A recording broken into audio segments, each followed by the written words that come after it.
Whenever Jesus tells us about praying constantly and asking for the Lord's intercession, I think about where we're at right now with the election and say, speak about praying over and over and over again for it to be over with. And for us and for our country also perhaps even to return to some sense of its own moral beginnings.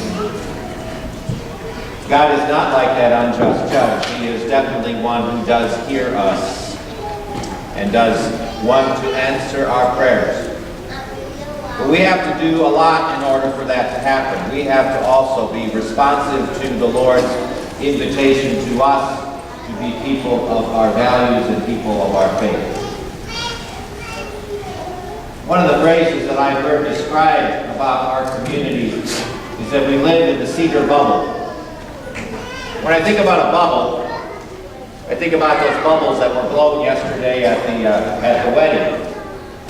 And they land in the air for a little while, and then when they pop, there's just a little spit of water and it's done. It's gone. The cedar bubble that we might be living in here, which is conservative, predominantly probably Republican, and very Catholic, this cedar bubble thinks it probably is resistant to that stuff that's out there in the rest of the world that's keeping it away. But we're not. The bubble has been pierced over and over and over again. The devil, however, loves to make us think that the bubble is still there, when in fact he's filling the bubble with his own lethal gas. The advent of technology over the past 20 years has been the tool that Satan has used in order to pierce the bubble. He's gotten inside of a lot of our kids, and a lot of our families, and a lot of our marriages. Parents' first responsibility, their first responsibility when you have a child, is to protect that child. You do everything you can to protect that child. If that little 5-year-old is running out into the road and there's a truck coming, you'll do everything you can to get that child out of the direction of that truck. You'll push that child out of the way, shove him almost violently out of the way to protect him, even to the point that you're the one hit by the truck. Or if that child's playmates have the flu, well, you don't send them over to their house to play until they're kind of over it. You don't need to bring the flu into your house. It's going to come all by itself whether you like it or not. And our children's safety, to a large extent, is in jeopardy by the onslaught of some of the things that come to us via the internet. The greatest threat that we have to our children, our families, our marriages, is pornography. And all the things that go with it. With all the things that kids see on their iPhones today, it's amazing they can be as sane as they are. Bullying is one of the things that we try to work really hard to try to deal with. Social media allows us to be so anonymous that we can say things we would never say face to face. Sexting, sending pictures of one another in forms that we don't want to have published, yet once it is on the internet, it is available forever and for anyone. The tools the devil uses are basically our electronic tools today. Computers, iPads, iPhones, and a myriad other number of cyber tools that connect us to the internet. As your pastor, as the one who lives in the bubble with you, it's my job sometimes to just basically say, put a warning out there to us and to give some tools to us to try to counteract those influences and those ways in which the devil is piercing our bubbles. Your kids pick up all of this stuff very easily. You know how they bring home stuff that they hear at school from their friends. Some of those conversations they have with their friends, they're not going to tell you about because they know right away that mom and dad probably don't want to hear about that. In fact, they'll be in trouble if they do. Kids' natural curiosity leads them to want to find out, and they're a lot more adept at computers, than we are as adults. Let's face it, we are attached to our screens. 90% of us in this room are attached to our screens in one way or another. That's how we communicate with the world, through emails, That's how we get information, through Google. And so because of that ability is right there for us, and our kids are able to not always discern what's good and what's bad, and what comes at them without even wanting to have it come at them. Children and teens, the statistics tell us, spend about 70% of their free time attached to a screen or an electronic device. We out here in Cedar County have that bubble around us that is very much susceptible. Our kids are just as much susceptible to this influence as if they lived in the big city. A study done by the Archdiocese over the past 2 years, surveying hundreds of parents and teens and grade school children. In fact, if I add up the number of responses that they got, it's 5,705 responses they got in this Archdiocesan survey. It gave us a lot of insight into the problem that we do have. For instance, of the grade school children. First I'll start with this one. 73% of parents answered that they do not suspect their children view inappropriate sites. 73% of parents do not suspect their children view inappropriate sites. When in reality, the grade school portion of this, which is grades 2 through 5, says that 55% of those kids said, I have seen something that made me uncomfortable on the computer. 36% said they saw something that made them uncomfortable on the iPhone or the cell phone. 53% of 6th through 8th graders, going to the middle school section there, 53% of them and 71% of high schoolers reported that they have communicated by phone with someone they have never met in person. Now, naturally, that could be wrong numbers, that could be those sorts of things, but the other part of it is the kind of ways that the internet is also used by predators to try to set up our kids and to give them opportunities that we would rather not have them even see or be available to them. 69% of 6th through 8th graders, 94% of high schoolers have access to their phones in their bedrooms. 47% of high schoolers wish that they did not spend all their free time on the internet. And one of the other statistics within the high school one, to counteract the parent one, is this.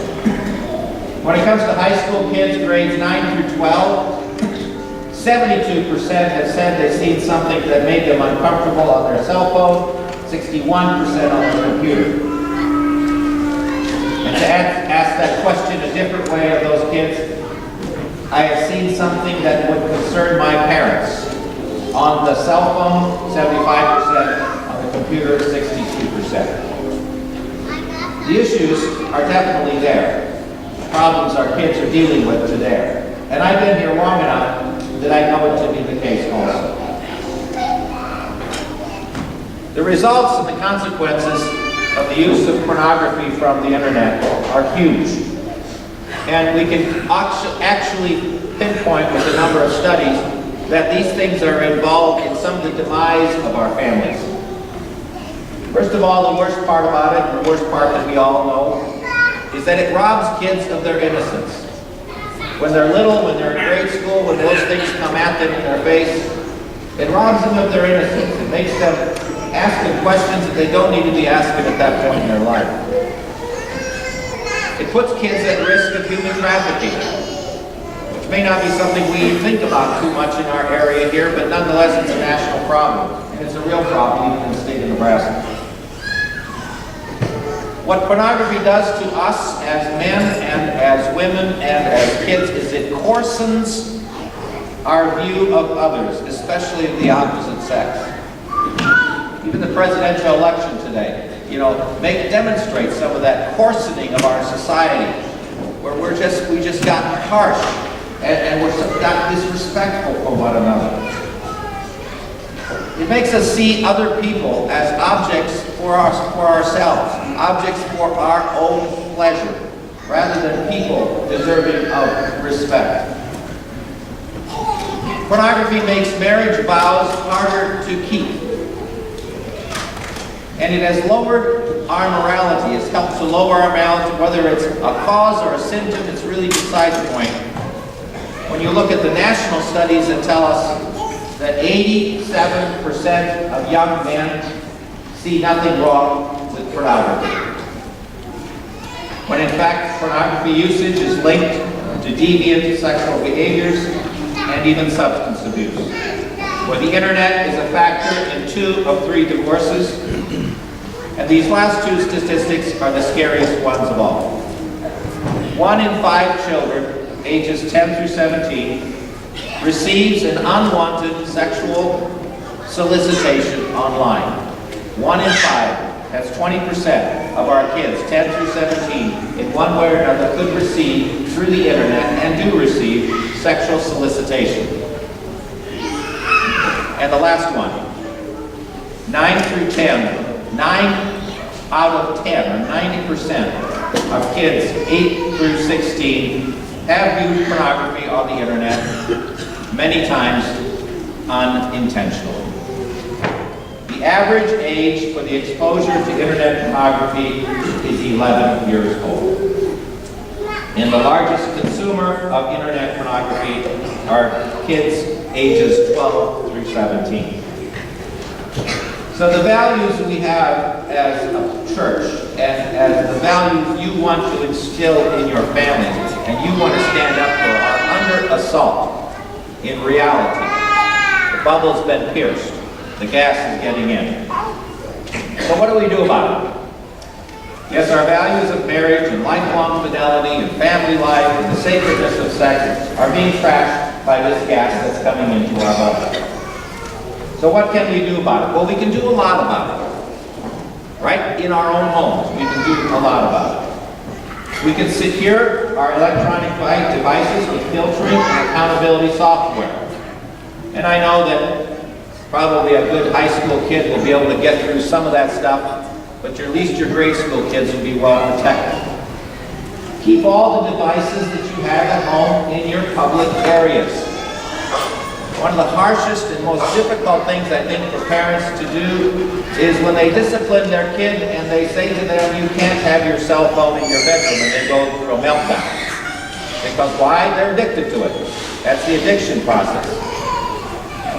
If every family would make it a promise to themselves, they put one of those power strips on their kitchen counter, and that's where everybody's phone goes at 9 o'clock at night for recharging. And it doesn't go into anybody's bedroom. Keep all the devices out of the children's bedrooms and limit social networking. And over the next few weeks, I'll be providing things through the bulletin, handouts in the bulletin, that will help you get more specific on these things. I can't give all this stuff verbally because I just won't remember it. But 3 things, just to kind of give you highlights on this. One is the Archdiocese, I always like to say this, through your annual appeal funds, supporting the Family Life Office, has created a pretty good website on the Archdiocesan Click section that deals with all the different ways you can deal, even to the point where, talking points to deal with pornography with my grade school kid. So parents, there's a lot of people that have thought about this stuff a lot and figured out how to help parents deal with this issue in their own family life. And there's a lot of resources that's to help you. One of the brochures that I'll put in the bulletin, contains a lot of those different things, as well as a number of good programs that are available out there to put on your electronic devices to help with that filtering process. Also, the Catholic Mutual League, which is our Archdiocesan insurance company, has created a website called CMG Connect. And the website for that is cmgparent.org, cmgparent.org.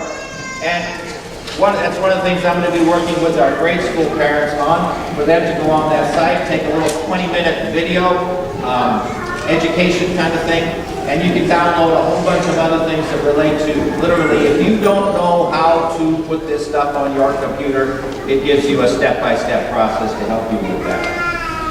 And I know our local provider would give you all sorts of advice on those things too to help put on those kind of filtering. Our schools spend tons of money putting programs, putting units in our schools to keep our school computers from being able to have access to this stuff, you know, it's possible. It's possible to do that for yourselves as well. The internet is not all bad. I'm not saying the internet is bad. We should shut ourselves off from the rest of the world. The internet's a great tool. I use it tons. I'm always, whenever I'm producing any kind of literature, you know, I'm going on the internet and finding clips that I can use on there or little things. I'm smart enough also to know, do I believe that or not? I'm going to check out whether that's true or not. I'm not going to believe everything that comes on the internet. But it's a great choice for us to be able to find out lots of things. We can find out things really fast. But just like anything, it can have its weaknesses. You know, a school can have its weaknesses. Our phones have their weaknesses. The air we breathe has its weaknesses. For instance, you know that your kids could go to colleges where they're going to take courses from professors who are absolutely against what we teach as Catholics. Just because it's a school doesn't necessarily mean it's a good school. And our phones, don't you just love getting those telemarketers calling you? Guys, when they get a hold of your phone, you're getting, it comes at you with stuff you don't want. And that's not even necessarily bad stuff. And we know certainly that the air that we breathe can be polluted as well. So it is true with the internet. We have to be very conscious of what it's all about and do the best we can to help protect our families and our children. One last thing. It has to do with just our own relationship with the Lord and how we can have Him help us as that just judge that He is. He does want to answer our prayers. And one of the prayers that we sometimes have to ask is forgiveness. Because I can tell you this much, when it comes to pornography, it is a black hole. You get into it, it sucks you in, and you just have a hard time getting out of it. And the sacrament of reconciliation at least is one step along the way for you to rid yourself of that which can really get into your skin and really turn your life into a problem. So let's use the powerful grace moments of our church, especially the sacrament of reconciliation, frequent confession if it's a problem, so that we can keep working at keeping this stuff out of our lives.